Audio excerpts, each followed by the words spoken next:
So you're interested in a Gibson SG. That is great. We have this one over here, and we have those over there, and we've got some custom shop stuff. So how do you decide which one to buy? Well, in this video, I'm going to show you the key differences between each model and help you make the decision that is right for you. Let's get started.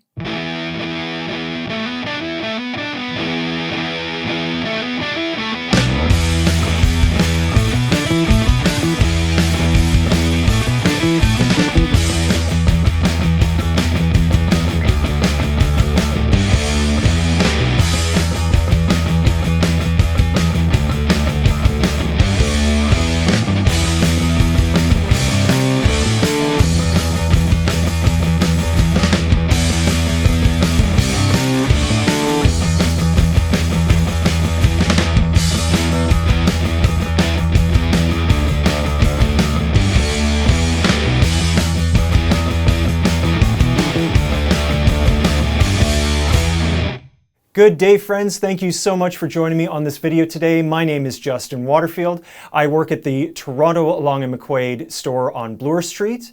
Please like and subscribe if you dig what we're doing here. It really helps out the channel, lets us know what you like, what you don't like, what you want to see more of. Get engaged in those comments. It really helps us out.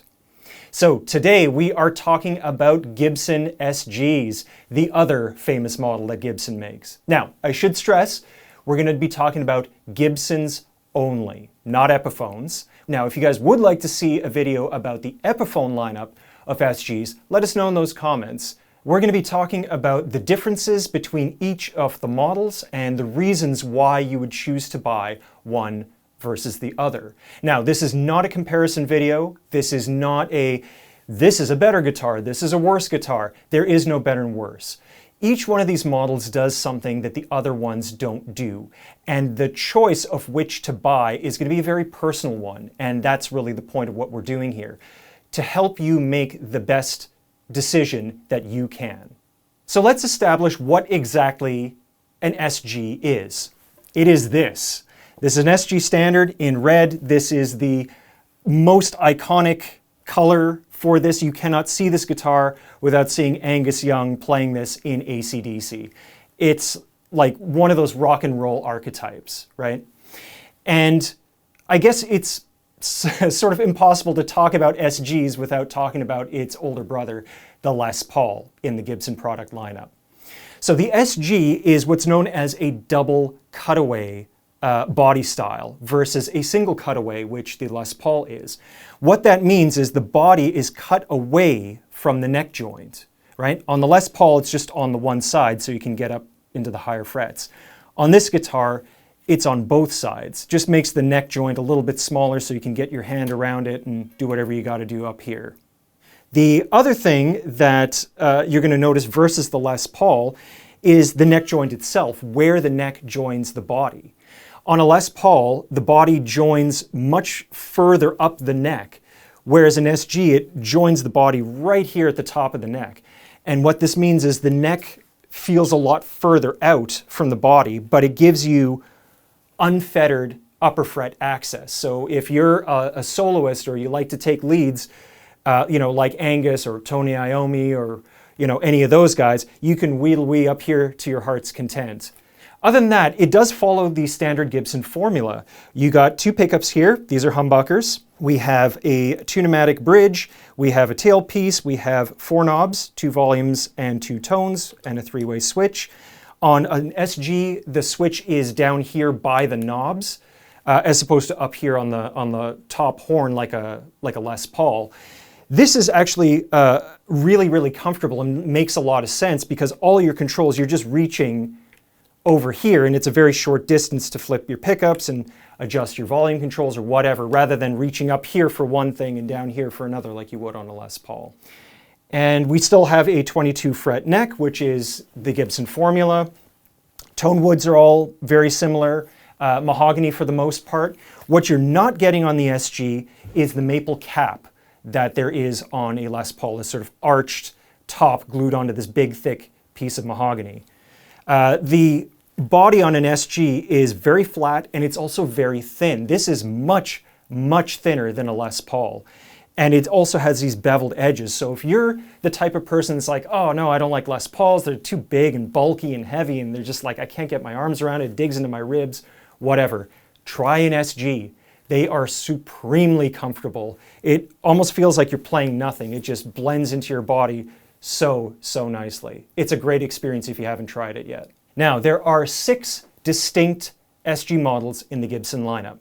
There's the Special, there's the Standard, there's the Standard 61, there's the Standard Faded, the Modern, the Supreme, and the Custom.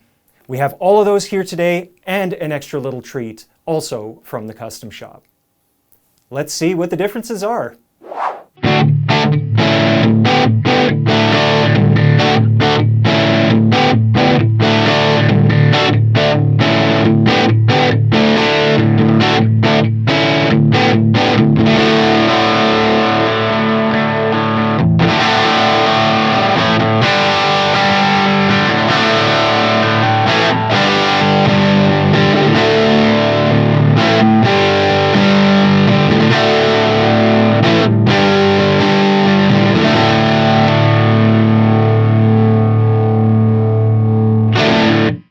Let's start off with the SG Special. This is the entry point into the SG lineup. This is the simplest iteration of the SG that Gibson currently makes.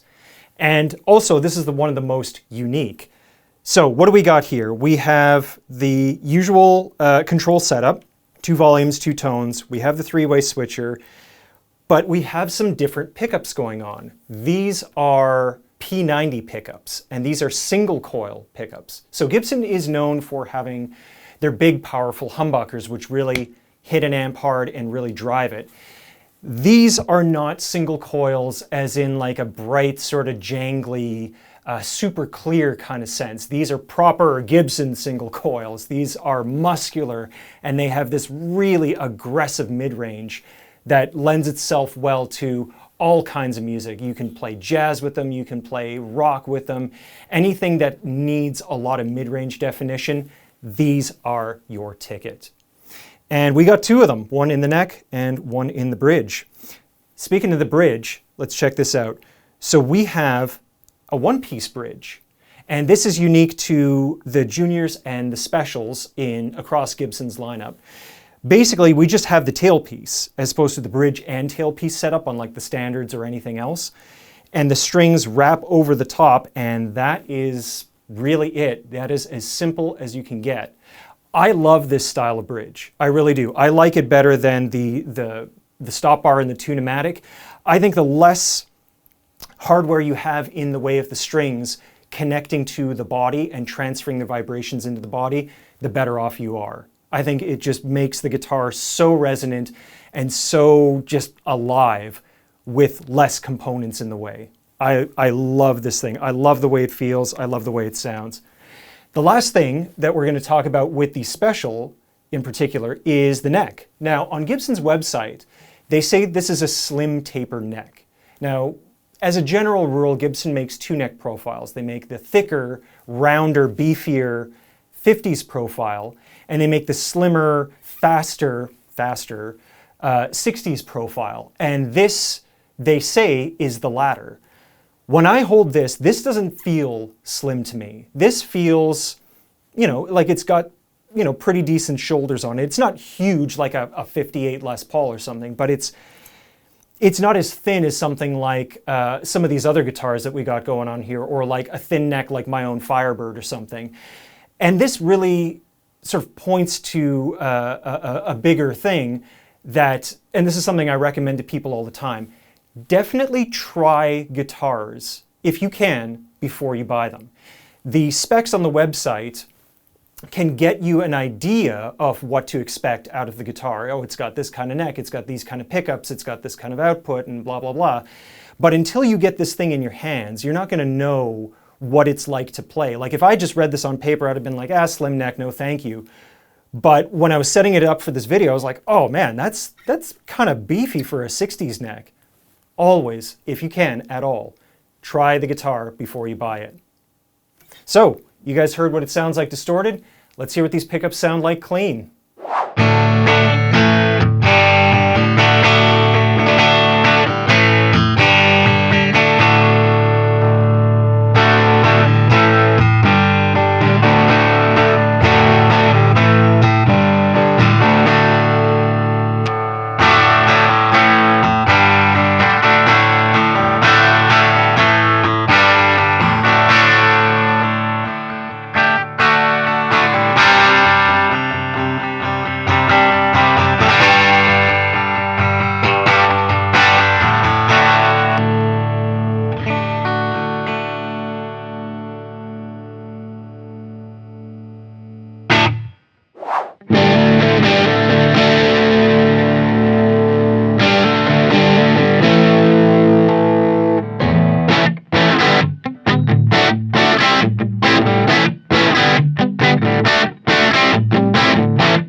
This is the Gibson SG Standard, and we got a couple of different things going on here. So let's start with the neck profile. Again, on Gibson's website, they say this is the rounded profile. This, to me, here in the room, does not feel all that different from the Special, the black Special that I just played. It's a little bit deeper, but not by much. So again, don't just go by the specs on the website. That's going to give you an idea of what to expect, but it doesn't give you the whole picture. Try things in person. So the rounded profile to me that's where I live. I think big necks equal big tone. It just fills your hand a bit more than like the super thin necks. It isn't quite as easy to get around, I'll admit. I'm not a shreddy guy. I know a lot of shreddy guys or gals who like thinner necks because it's just easier. There's less like wood filling up your palm there, so it's easier to get around. I'm a rhythm guy. I like having a nice thick neck to hang on to. We've also got a full face pickguard on this, and the pickups are mounted directly to the pickguard itself. There are two different styles of pickguard on the SG that Gibson does. There's the full face ones like this, and there's the smaller one on the yellow and the red one behind me, which we'll take a look at in a second. Sounds exactly the same, but it's just a different aesthetic style. Just pick the one that you happen to like better. For pickups, we have humbuckers. We're in humbucker country now. We have the 490R in the neck and the 490T in the bridge.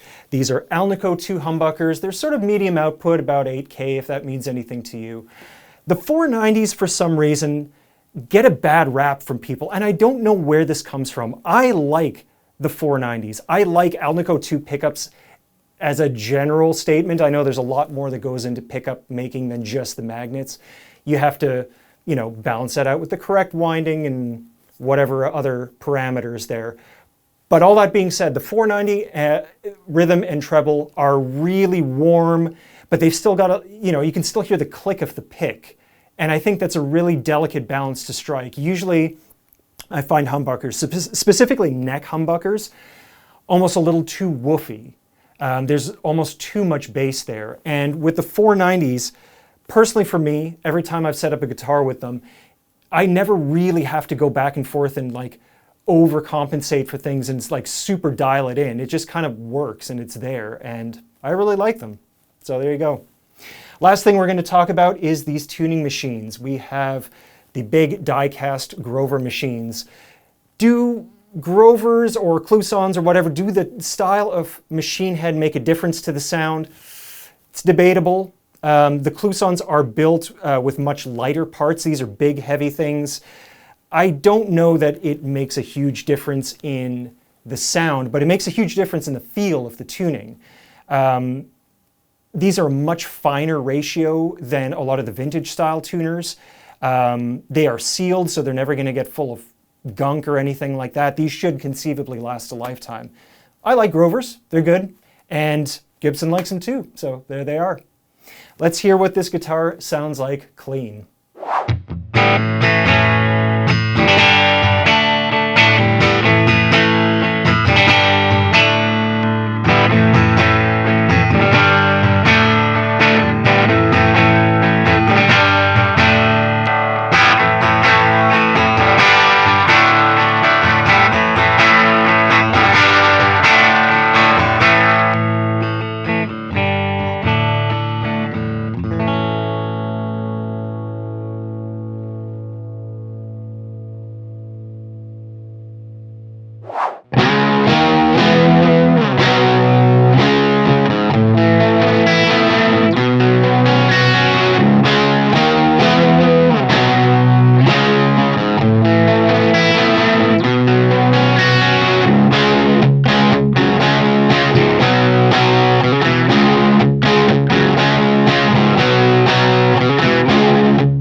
This is the SG Standard 61.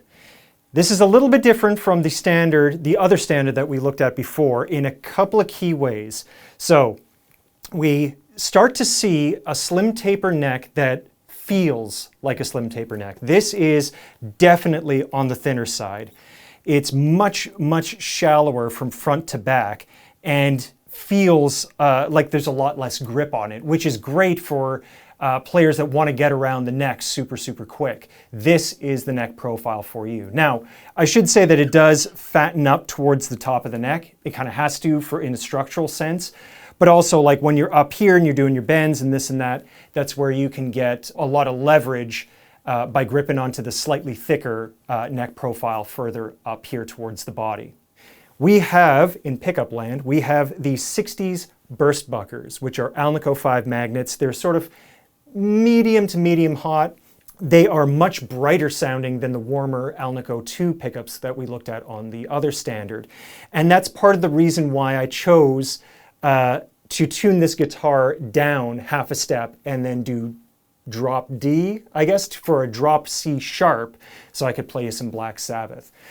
This is a really key thing for players that they should keep in mind, I feel they should keep in mind, is, you know, sometimes to balance out something like a dark amplifier, for example, you can get a bright guitar, right? Or vice versa. Maybe you have a really bright amp that you just can't tame. Pair it with a dark sounding guitar or like dark sounding pickups.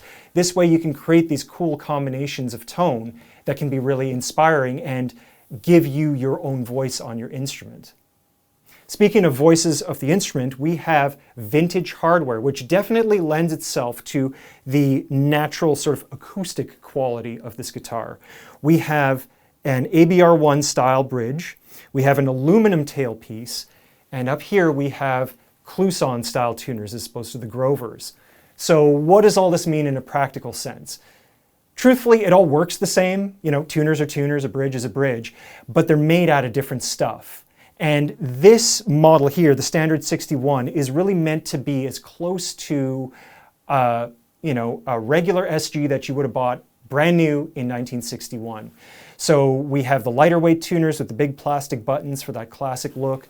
We have a lightweight ABR1 style bridge. We have aluminum tailpiece, which is much lighter and very much brighter than the heavier metal tailpiece on the red standard that we looked at.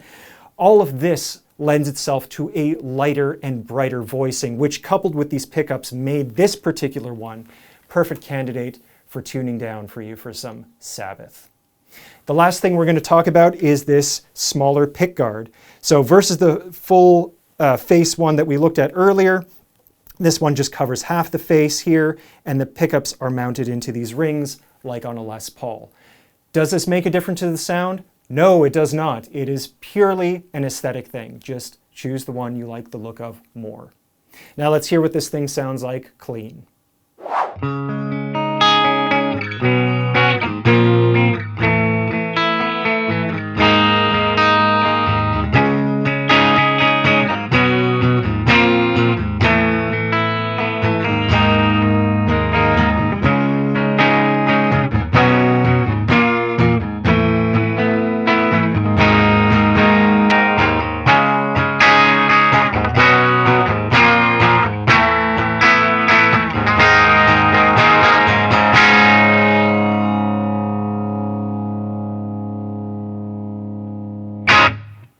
Now, before we move on from the standards, I want to make a note that these do come in some really cool colors. These are called Gibson's Custom Color series.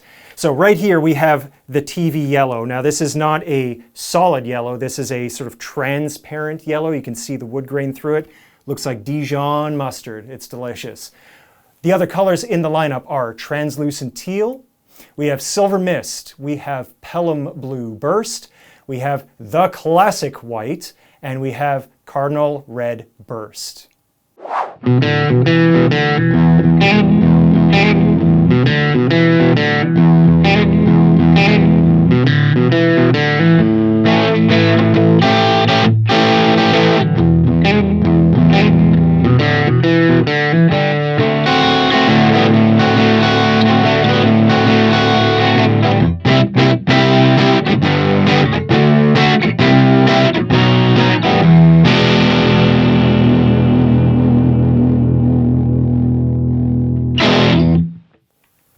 Here's one of my favorites. This is the SG Standard Faded. Basically what we have here is a matte finished version of the 61 Standard that we just looked at. So what do I mean by matte finish? Well, all the SGs that we're looking at today have a gloss nitrocellulose finish on them. It's super thin, it's super soft, it's super shiny. This one, however, is not.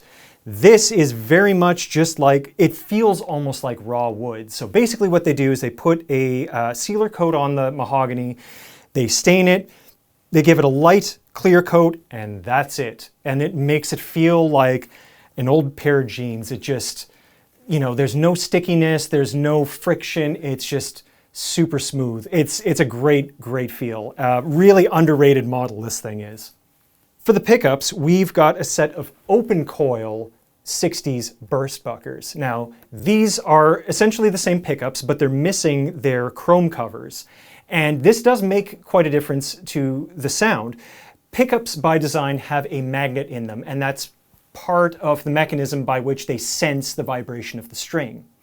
Any piece of metal that you put in the vicinity of a magnet is going to change that magnet's field, and it's going to change the way that it interacts with the vibration of the strings. Without the covers, these pickups become even brighter. They have even more like teeth on them, and that's a really, really cool sound. It's very bright, very aggressive, great for rock playing, but it's also great if you just want more clarity out of your humbuckers. If the other standards are a little too dull, a little too smooth for you, you know, check one of these out. This may be just what you're looking for. Lastly, the most obvious thing on this guitar is the Maestro Vibrola. So what is this contraption all about? Let me play it for you. Here we go.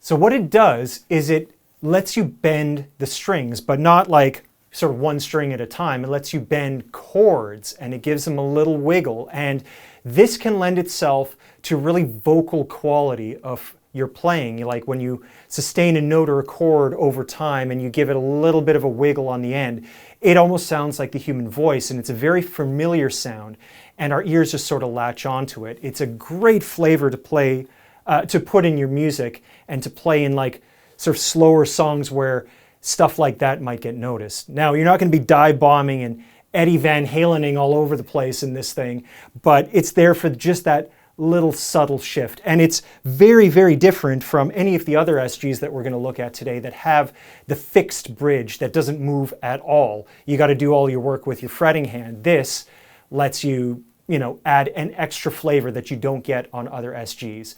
And if you don't want it, then you just swing the arm out of the way and it looks awesome. And for the record, if my 2 cents is worth anything, I think this is the best looking SG that Gibson has in their current lineup. Now let's hear what it sounds like clean.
So we're going to leave all the classic stuff behind and we're going to step into the modern age with the SG Modern. This is quite a different beast than anything we've seen so far. Let's run it down. First thing you're going to notice is the top looks different. And I'm not talking about the blue paint job, which is pretty wild. I'm talking about the wood grain. This is a maple top on a mahogany body. What does this sound like? This sounds like a Les Paul.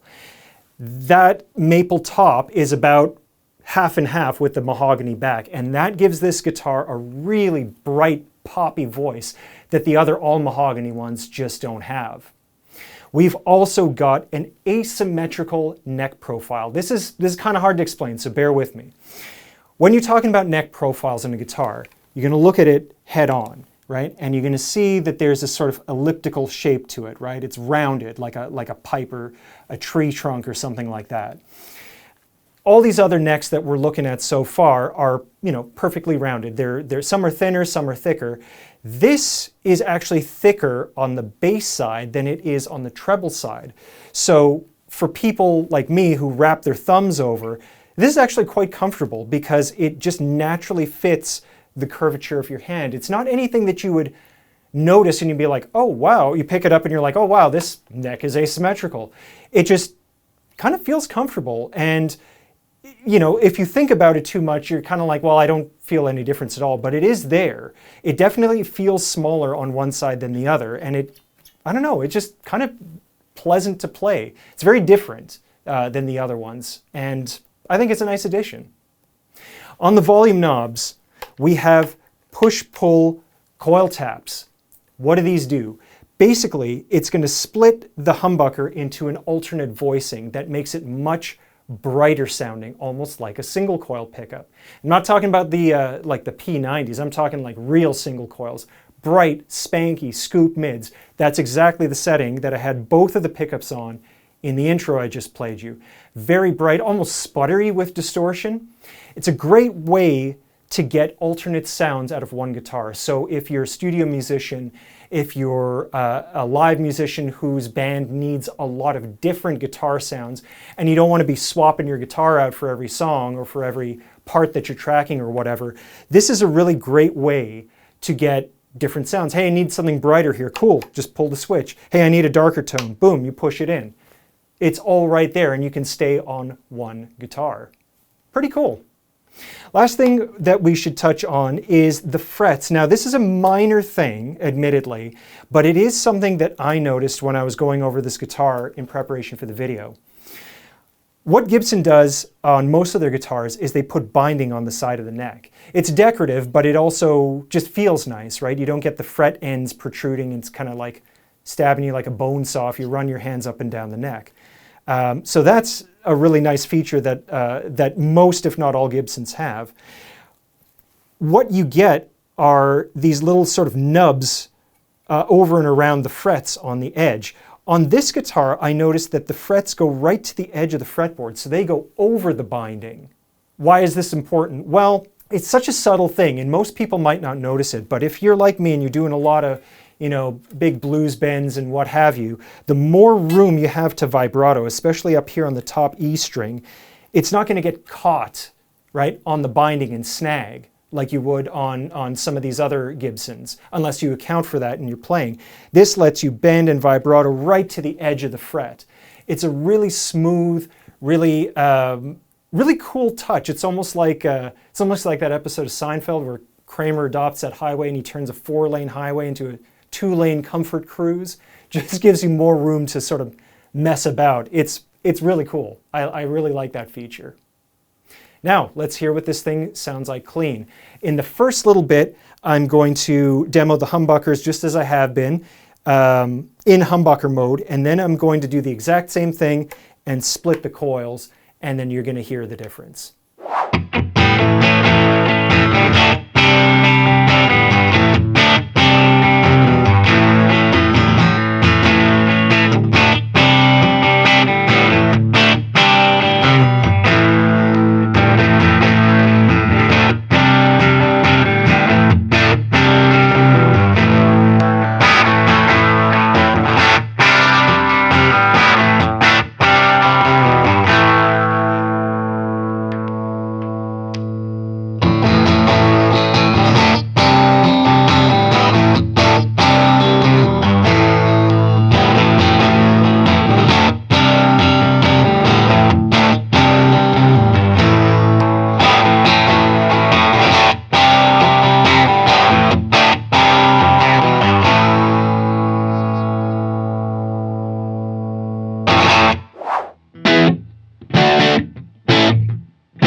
time for the SG Supreme.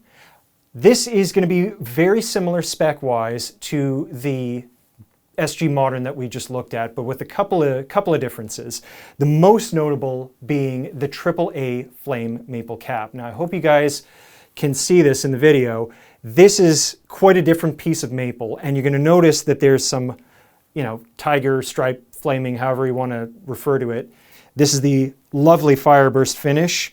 And again, we're talking like a half and half body where we got a maple cap and we got the mahogany back. We have a slim taper neck and we have a 24 fret neck. And this is unique to this model and the Modern that we just looked at.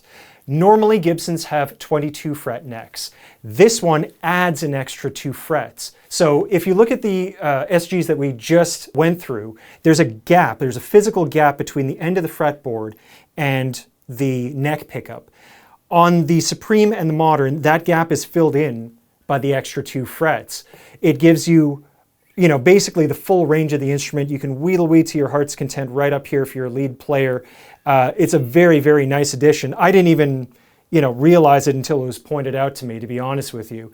I think these are probably some of the only, if not the only models in Gibson's lineup that have the full range 24 fret neck. We've also got some gold hardware to speak of to go with this lovely maple cap here.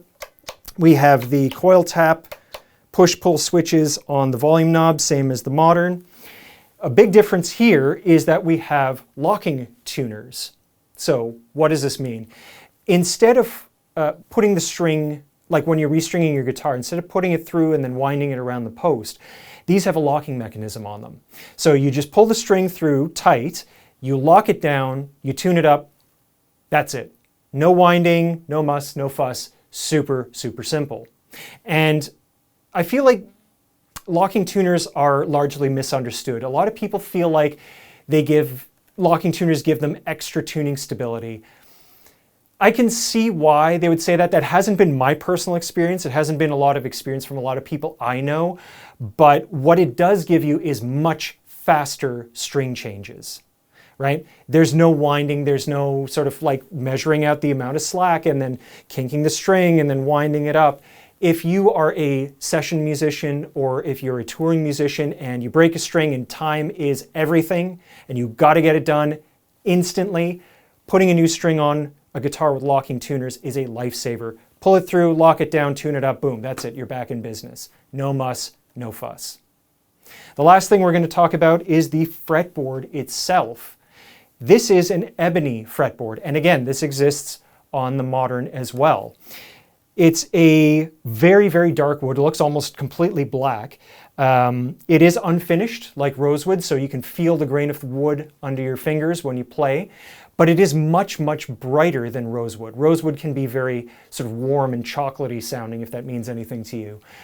Ebony is quite bright. It almost reminds me, all other things being equal, it reminds me almost of maple. So it feels like rosewood, but it sounds like maple. So it lends itself a brighter voice. And hopefully that comes through when I'm demoing this guitar. It's got the bright maple top, the bright ebony board. And speaking of sounds, let's hear how this thing sounds like clean.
right, almost at the end here, we have the SG Custom. This is something that a lot of you guys asked for when we did the Les Paul versus Les Paul versus Les Paul video. A lot of you felt like we left off the Les Paul Custom, so we made sure that we're going to do this model justice on this video.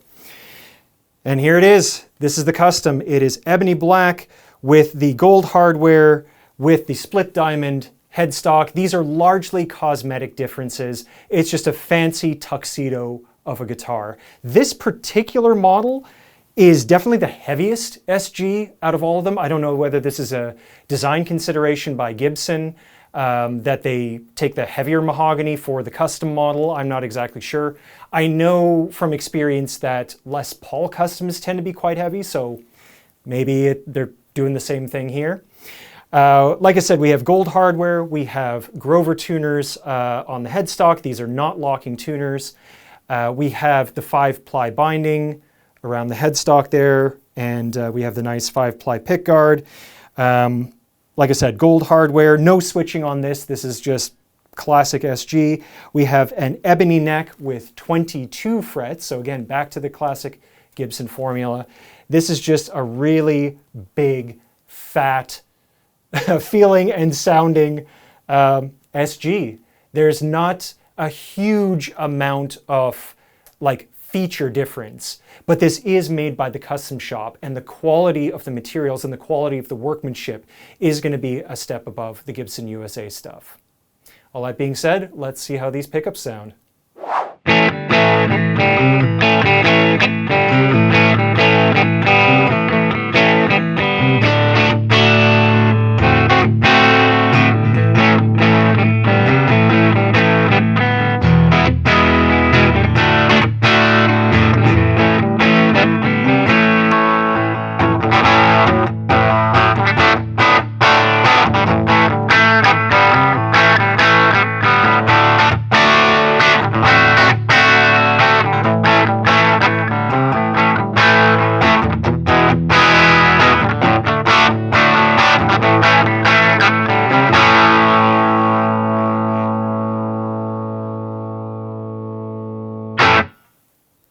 And before we go, I brought one extra custom shop treat for you. 1 second, I'm gonna get it. All right, this is the absolute pinnacle of Gibson product. This is the Murphy Lab custom shop guitar. This is as close as mere mortals like you or I are gonna get to owning a vintage instrument.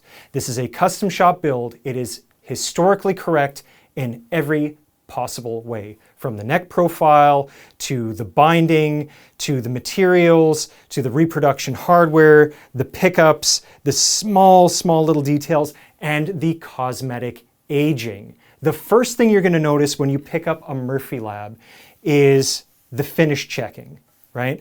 It's got this really lovely texture to it. It looks and feels like it's been around for 50, 60, 70 years.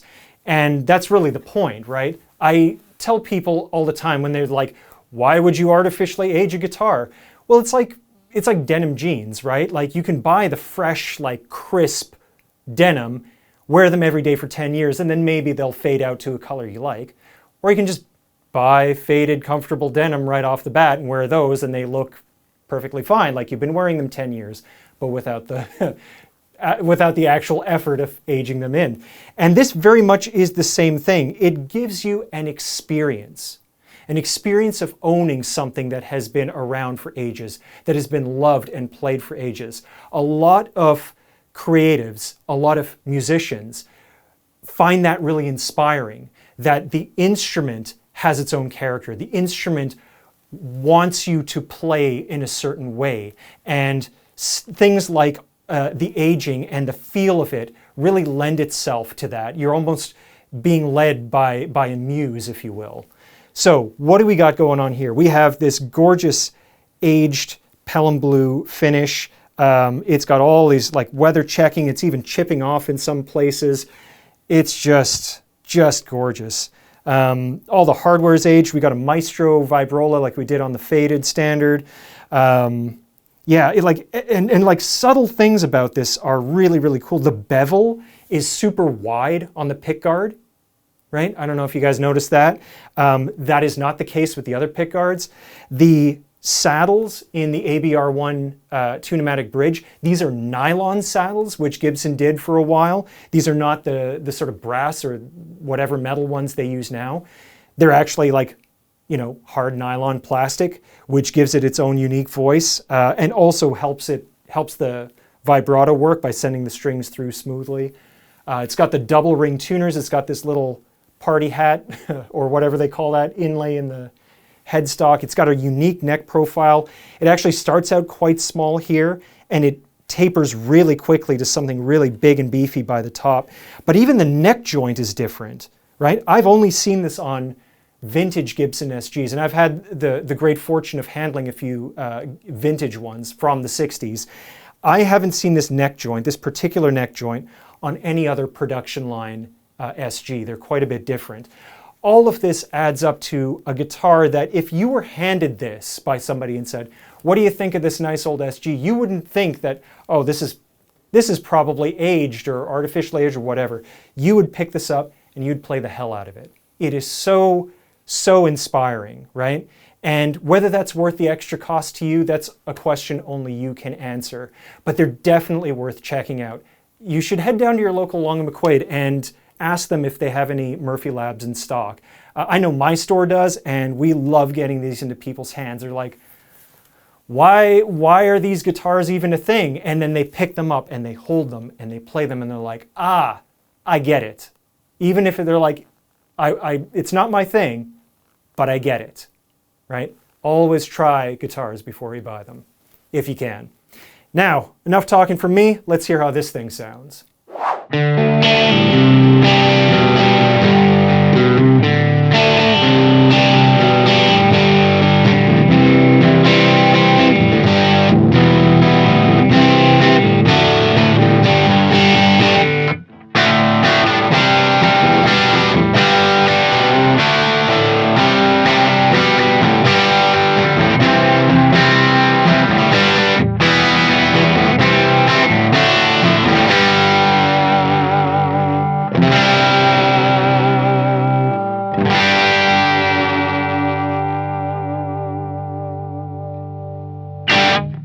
And that about wraps it up. Thank you so much, friends, for taking the time out of your day to spend with us and learn about all these great guitars. We really appreciate it. You can try most, if not all, of these guitars at your local Long McQuade store, so make sure you head down there and pay us a visit. The links to everything will be in the description below, if you prefer to shop online at longandmcquade.com. Make sure you like and subscribe if you dig what we're doing here. It really helps out the channel. Keep the comments section going. Let us know what you liked, what you didn't like, what you'd like to see in future videos. All that is really useful to us. We read all the comments. Again, my name is Justin. I'll catch you next time.